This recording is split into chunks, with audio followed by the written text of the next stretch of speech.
Hi friends, ఎలా ఉన్నారు? ఈరోజు నేను చేయబోయే రెసిపీ వచ్చేసి చిక్కుడుకాయ పచ్చిమిర్చి కర్రీ. దీనికి కావాల్సిన పదార్థాలు చిక్కుడుకాయలు, చిక్కుడుకాయ గింజలు, పచ్చిమిర్చి పేస్ట్, ఉల్లిపాయలు, కొత్తిమీర.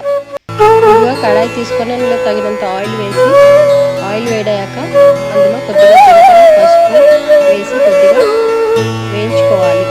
వేగిన తర్వాత అందులో మనం కట్ చేసుకున్న ఉల్లిపాయలు వేసి దూరగా వేయించుకోవాలి. తర్వాత దానికి తగినంత అల్లం వెల్లుల్లి పేస్ట్, మనము గ్రైండ్ చేసుకున్న పచ్చిమిర్చి పేస్ట్ వేసి ఒకసారి దూరగా వేయించుకోవాలి. తర్వాత అందులో చిక్కుడు గింజలు వేసి ఒకసారి ఫ్రై చేయాలి. ఇప్పుడు మనం కట్ చేసుకున్న చిక్కుడుకాయలను అందులో వేసి ఒకసారి కలుపుకోవాలి. అందులో తగినంత సాల్ట్ వేసి కలుపుకోవాలి. ఈ పచ్చిమిర్చి పేస్ట్ వేయడం వల్ల దీనికి టేస్ట్ అనేది ఇంకా రుచిగా ఉంటుంది.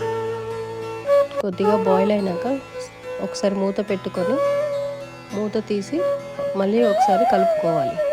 ఇది అన్నంలోకి బాగుంటుంది.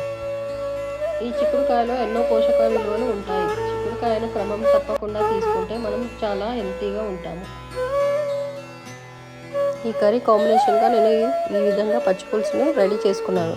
రెడీ అయిన దాంట్లో కొత్తిమీరను యాడ్ చేసుకోవాలి.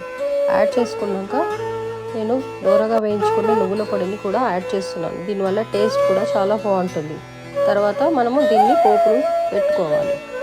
అంతే, ఈజీ అండ్ టేస్టీ చిక్కుడుకాయ రెసిపీ. అంటే రుచికరమైన వంటలకు please like, share and subscribe to Radhika's kitchen.